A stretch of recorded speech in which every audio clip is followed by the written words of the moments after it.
Student okay biology में एक बार फिर से आपका स्वागत है।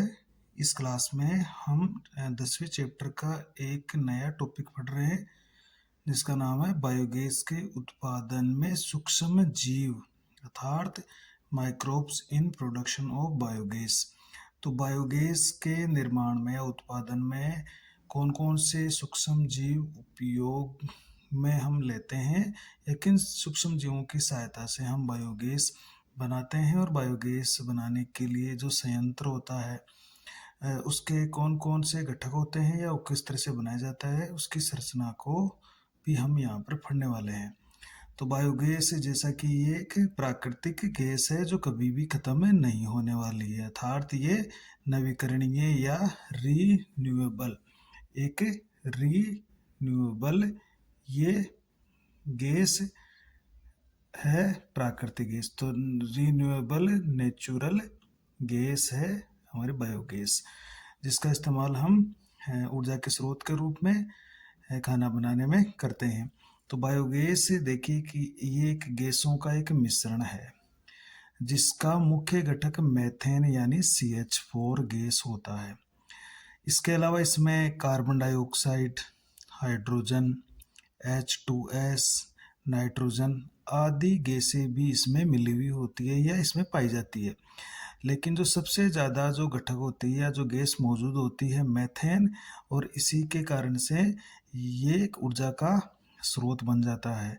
तो इसमें जो मुख्य घटक है मेथेन वो एक हाइड्रोकार्बन है और इसके जलने से हमें ऊर्जा प्राप्त होती है। हालांकि इसके अलावा इसमें carbon dioxide, hydrogen, H2S, nitrogen जैसी गैसें भी पाई जाती है। बायोगैस को सामान्यतः हम गोबर गैस भी कहते हैं। भी क्यों कहते हैं गोबर गैस? क्योंकि बायोगैस के उत्पादन के लिए मुख्य रूप से गोबर का उपयोग होता है। तो हम गोबर की सहायता से मुख्यतः हम बायोगैस का निर्माण करते हैं, इसलिए इसको सामान्यतः हम गोबर गैस भी कहते हैं। हालांकि ये वायुत मल से भी उत्पादित होती है, लेकिन ज़्यादातर इसके जो प्लांट होते हैं उसमें गोबर का इस्तेमाल किया जाता है, इसलिए हम इसको गोबर गैस कह रहे हैं। देखिए कुछ जीवाणु जो जिनको अपन बैक्टीरिया भी कहते हैं, ये सेल्यूलोजिक कार्बनिक पदार्थ जो सेल्यूलोज कार्बोहाइड्रेट जैसे कार्बनिक पदार्थ होते हैं उन पर अवायवीय रूप से उगते हैं।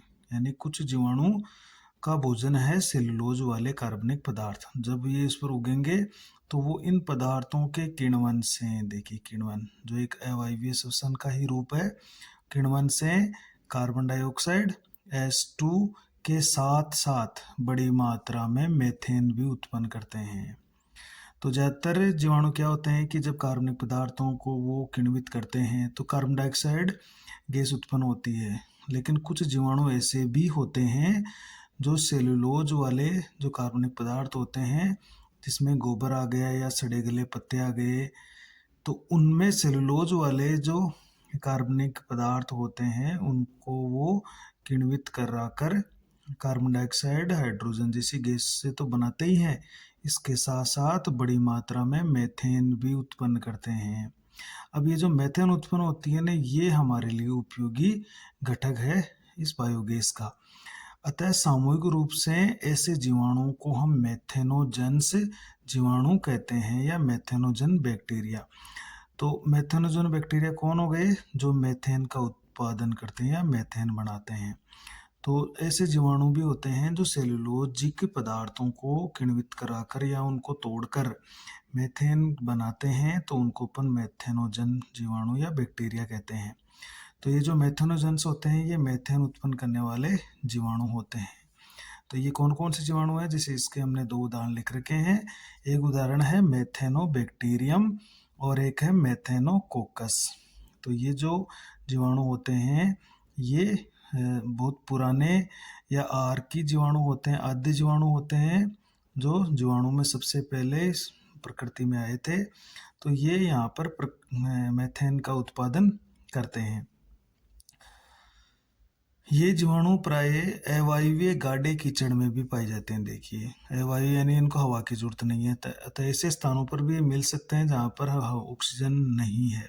तो अवायवीय गाढ़े कीचड़ में भी पाए जाते हैं तथा पशुओं के रुमेन, जिसको हम प्रथम आमाशय भी कहते हैं, क्योंकि इसके आमाशय के कई घटक होते हैं, जिसके अंदर जो पहला इसका घटक है या भाग है जिसको अपन रुमेन कहते हैं, इसमें ये जो जानवर होते हैं ये चारा खाकर उसमें भर लेते हैं, तो उसमें सेलुलोज बड़ी मात्रा में पाया जाता है।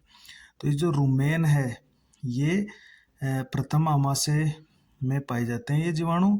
इस रुमेन में क्या करते हैं, बड़ी मात्रा में सेलुलोज युक्त भोजन भरा रहता है और रुमेन में ही ये जीवाणु पाए जाते हैं जो इस भोजन में या चारे में जो सेलुलोज है उसको तोड़ने या पाचन में सहायक होते हैं। तो जानवर जितना भी घास या चारा खाते हैं वो उसको आराम से पचा लेते हैं, क्योंकि उनके आमाशय में ये मेथेनोजेंस जीवाणु पाए जाते हैं जो सेलुलोज को अपघटित कर देते हैं, उसका पाचन कर देते हैं।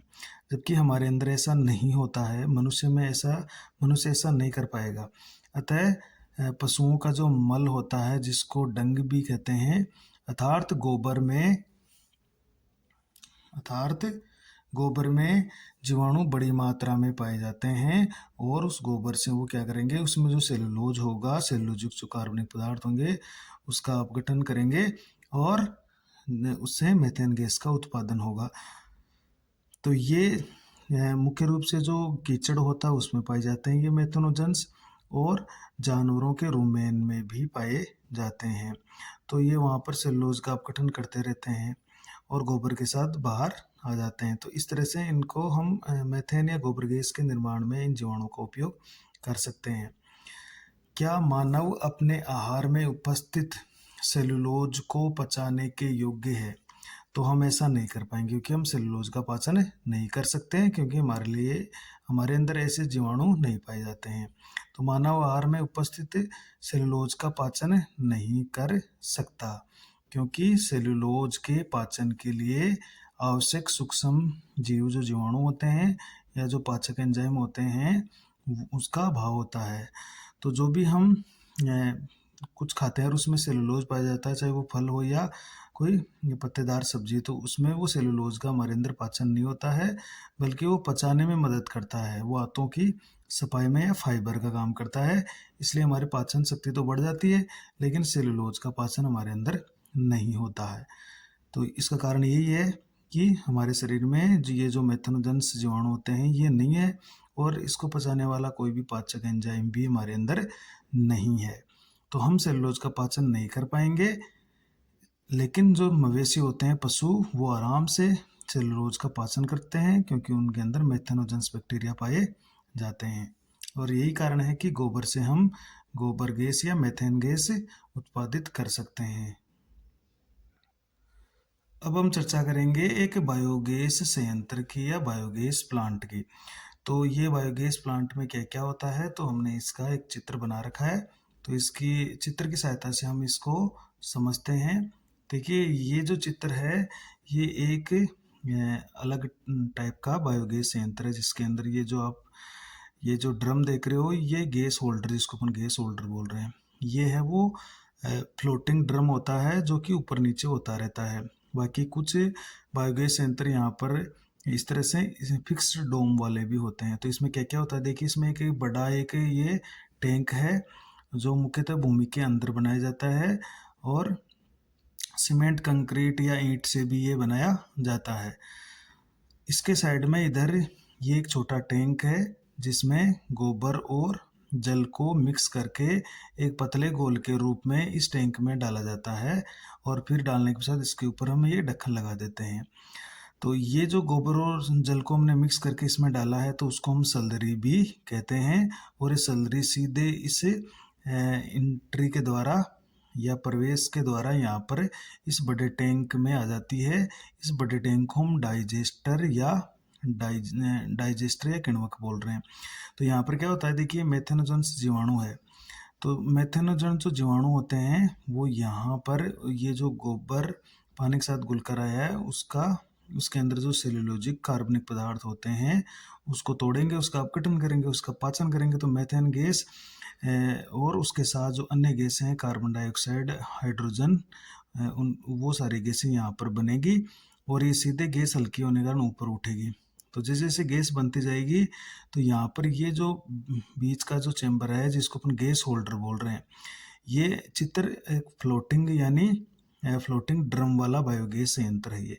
इसमें जैसे जैसे गैस बनेगी, ये जो गैस होल्डर है जो गैस को होल्ड करता है, गैस को भर कर रखता है, ये जैसे जैसे गैस बनेगी ये ऊपर उड़ता जाएगा। तो यहाँ पर गैस भर रही है, ये मीथेन कार्बन डाइऑक्साइड जैसी बायोगैस का मिश्रण यहाँ पर भर रहा है। तो जैसे जैसे गैस बनेगी ये होल्डर ऊपर की तरफ उड़ता जाएगा और इसका कनेक्शन हम एक नली के द्वारा, जिस पर एक वाल लगा हुआ रहेगा, और इसका कनेक्शन हम फिर घर के अंदर कर देंगे। देखिए, तो यहाँ से जैसे वाल को अपन खोलेंगे तो ये गैस यहाँ से रिलीज होगी और घर में हम इसको काम में ले लेंगे।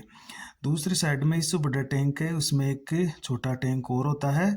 तो जैसे जैसे इधर हम इसके एंट्री से गोबर डाल रहे हैं सैलरी के रूप में, तो जैसे जैसे टैंक भर जाता है तो फिर ये यहाँ इस दूसरे टैंक में आता रहता है जो अपशिष्ट है वो। तो और इसको यहाँ से निकाल कर खाद के रूप में इस्तेमाल किया जाता है। तो यहाँ पर जो ये गोबर आएगा ये एक गाढ़े घोल के रूप में आएगा जिसको हम स्लज भी कहते हैं, और इसको फावड़े की सहायता से या अन्य किसी उपकरण की सहायता से इसको निकाल कर सुखाकर खेत में खाद के रूप में इसको डाल देते हैं। तो इस तरह से एक साइड से अपन गोबर डालते रहते हैं, दूसरी साइड से निकलता रहता है, और इस टैंक में जो डाइजेस्टर टैंक है उसमें गैस बनती रहती है और ये गैस होल्डर में इकट्ठी होती रहती है। जैसे जैसे गैस इकट्ठी होगी ये गैस होल्डर है वो ऊपर उड़ता रहता है, इसमें गैस बढ़ती रहती है और फिर इसको हम काम में लेते रहते हैं। कुछ जो बायोगैस संयंत्र होते हैं वो फिक्स रहते हैं, जैसे यहाँ पर एक इस तरह का पूरा एक डोम बना रहता है, एक डोम बना रहता है जो फिक्स रहता है और उसमें इस तरह की पाइप जुड़ी रहती है। वो फिक्स्ड डोम वाले बायोगैस संयंत्र होते हैं वो भी काफ़ी बनाए जाते हैं, या इस तरह के बायोगैस संयंत्र भी बनाए जाते हैं। तो इसमें देखिए ये तो कंक्रीट का बना रहेगा और जो ये गैस होल्डर होगा ये किसी मेटल का या धातु का बना हुआ होगा, जो कि गैस जैसे जैसे भरेगी ये ऊपर होता रहेगा। तो ये एक फ्लोटिंग ड्रम वाला बायोगैस संयंत्र है। तो देखिए हमने इसको लिख भी रखा है, ये बायोगैस संयंत्र का प्लांट है। देखिए तो इसको हमने लिख भी लिया है कि उपयुक्त वर्णित बायोगैस संयंत्र ऊपर उठने वाले ढक्कन के प्रकार यानी फ्लोटिंग ड्रम बायोगैस प्लांट का है। देखिए हम तो ऊपर उठने वाला जो ढक्कन है यानी जो ये गैस होल्डर ये ऊपर उड़ता रहता है, तो उसके आधार का या उस प्रकार का ये बायोगैस संयंत्र है, जिसमें गैस बनने के दौरान ये ढक्कन है वो ऊपर उड़ता रहता है, उठने लगता है। बायोगैस संयंत्र में 10 से 15 फीट गहरा सीमेंट कंक्रीट से बना एक टैंक होता है जिसे डाइजेस्टर कहते हैं। तो सीमेंट कंक्रीट से इसको बना देते हैं, जैसे एक हम होद बनाते हैं अंडरग्राउंड, उस तरह का एक टैंक बना होता है 10 से 15 फीट गहरा। इसमें ताजे गोबर के साथ जल मिलाकर डाला जाता है, अर्थात इसमें अपशिष्ट पदार्थ और गोबर की सलरी, गोबर यानी जो जल, गोबर और जल है उसको मिक्स करके एक पतले घोल के रूप में इसमें डालते रहते हैं सलरी के रूप में। इसके अलावा हम इसमें और भी कई अपशिष्ट पदार्थ सेलुलोज वाले पदार्थ इसके अंदर डाल सकते हैं, जिसके अंदर ज़्यादा से ज़्यादा सेलुलोज हो। सलरी के ऊपर एक सचल ढक्कन लगा होता है। जीवाणुओं की क्रिया से इस गैस में जीवाणु की क्रिया से टैंक में गैस बनती है जिससे ढक्कन ऊपर की ओर उड़ता है, इसे गैस होल्डर कहते हैं। यहाँ पर हम लिखेंगे, यहाँ पर सलरी लिखकर हम क्या लिखेंगे, डाइजेस्टर। डाइजेस्टर तो डाइजेस्टर के ऊपर एक सचल यानी मूव करने वाला एक ढक्कन लगा रहता है।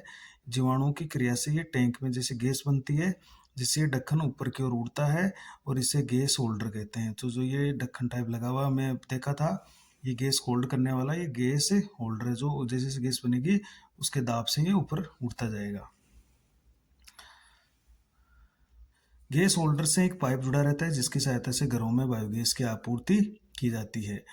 उपयोग में ली गई सल्दरी एक दूसरे निकास द्वार से बाहर निकलती है जिसे सुखाकर हम खाद के रूप में उपयोग में ले लेते हैं। तो जो ये खाद के रूप में ये एक गाढ़े घोल के रूप में बाहर निकलती है जिसको अपन स्लज भी कहते हैं। इसको क्या बोलते हैं? स्लज भी कहा जाता है। तो इसको बाहर निकाला जाएगा और फिर खेत में डाल दिया जाएगा जो एक बढ़िया खाद की तरह कार्य करेगी। तो यहाँ पर देखिए एक तो गैस भी बना रहे हैं अपन और एक जो गोबर है वो खाद में भी इस्तेमाल हो रहा है। इस बायोगैस यंत्र का आप डायग्राम बना सकते हैं। तो यहाँ पर ये जो डायग्राम है ये महत्वपूर्ण है क्योंकि परीक्षा में ये पूछा जा सकता है कि बायोगैस यंत्र का नामांकित चित्र बनाइए। तो जो ये बायोगैस यंत्र है ये फ्लोटिंग ड्रम बायोगैस प्लांट का है। तो आप कुछ इस तरह भी बना सकते हैं, जैसे ये एक डाइजेस्टर हो गया। तो इस डाइजेस्टर को आप इस तरह भी बना सकते हैं, एक फिक्स्ड डोम वाला। देखिए इसमें फिक्स्ड डोम होता है, ये फिक्स्ड डोम हो गया और इसका हम कनेक्शन एक पाइप से कर देते हैं, यहाँ वाल लगा होता है, फिर इसकी सप्लाई हम होम तक या घर तक कर देते हैं। तो ये एक टैंक इधर वाला है, सल्दरी डालने का मार्ग है, और ये दूसरा जो यहाँ से निकलेगा ये एक स्लज निकालने का मार्ग है, ये डाइजेस्टर है। तो यहाँ पर ये गैस इकट्ठी होती रहेगी, ये मीथेन कार्बन डाइऑक्साइड गैस यहाँ पर इकट्ठी होती रहेगी। तो ये फिक्स्ड डोम वाला, ये जो डोम है ये फिक्स रहेगा, ये हिलेगा नहीं या ऊपर नहीं उठेगा। ये फिक्स्ड डोम वाला एक बायोगैस प्लांट होता है। तो इसी तरह का भी बना सकते हैं। और जो फ्लोटिंग ड्रम वाला है वो भी, जो जैसा किताब में चित्र दिया गया है वो भी हम बना सकते हैं। तो ये भी दोनों में से आप कोई भी बना सकते हो। तो ये ग्रामीण क्षेत्रों में बड़ी मात्रा में बायोगैस संयंत्र बनाए जाते हैं।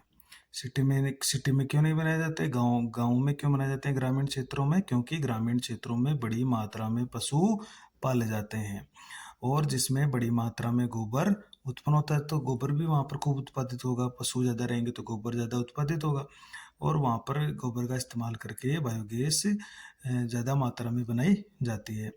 इसलिए बायोगैस संयंत्र ग्रामीण क्षेत्रों में बहुत ज़्यादा मात्रा में बनाए जाते हैं। भारत में बायोगैस उत्पादन की जो तकनीक है, जो टेक्नोलॉजी है, उसका विकास भारतीय कृषि अनुसंधान संस्थान, जिसको हम इंडियन एग्रीकल्चर रिसर्च इंस्टीट्यूट, जो कि नई दिल्ली के अंदर हमारे देश का बहुत बड़ा एक अनुसंधान रिसर्च इंस्टीट्यूट है ये, और जो खादी और ग्रामीण उद्योग आयोग है, भारतीय कृषि अनुसंधान संस्थान और खादी व ग्रामीण उद्योग आयोग, इनके प्रयासों से बायोगैस के उत्पादन की जो टेक्नोलॉजी है भारत में, उसका विकास हुआ है। इस बायोगैस के लाभ क्या है? देखिए, तो लाभ इसके बहुत सारे लाभ हैं। बायोगैस का उपयोग खाना बनाने में, इसको हम गैस चूल्हे के रूप में जलाने पर बहुत अच्छे से गैस जलती है, तो इसका उपयोग हम खाना बनाने में भी कर सकते हैं और प्रकाश स्रोत के रूप में भी इसको इस्तेमाल कर सकते हैं, रोशनी भी इससे हम कर सकते हैं। बायोगैस संयंत्र में गोबर व अन्य अपशिष्ट पदार्थों का उपयोग किया जाता है। देखिए, तो इससे पर्यावरण प्रदूषण भी नहीं होता है क्योंकि इसका गोबर है वो हम एक बंद टैंक में इसका यूज करते हैं, तो बाहर पड़ा गोबर है वो पर्यावरण को प्रदूषित भी नहीं कर रहा है। तो इसलिए ये पर्यावरण प्रदूषण को भी कम करने में मदद कर रहा है। बायोगैस बनाने में उपयोग में ली जा चुकी जो सल्दरी, जो यूज्ड सल्दरी है, उसका उपयोग हम खाद के रूप में करते हैं। तो गैस भी बना ली हमने और फिर से उसका उपयोग हम खाद के रूप में भी कर रहे हैं और पर्यावरण प्रदूषण भी नहीं हो रहा है। अपशिष्ट पदार्थ है वो खुले में नहीं पड़े रहते हैं, उनका भी उपयोग हम कर सकते हैं। तो बायोगैस प्लांट के फायदे ही फायदे हैं, तो हमें इसके विकास या इसकी मात्रा या बायोगैस संयंत्र स्थापित करने में हमें ज़रूर प्रयास करना चाहिए। तो इस वीडियो में हमने बायोगैस या उसके संयंत्र के बारे में चर्चा की है। नेक्स्ट वीडियो में हम इसके नेक्स्ट टॉपिक की चर्चा करेंगे। Thank you.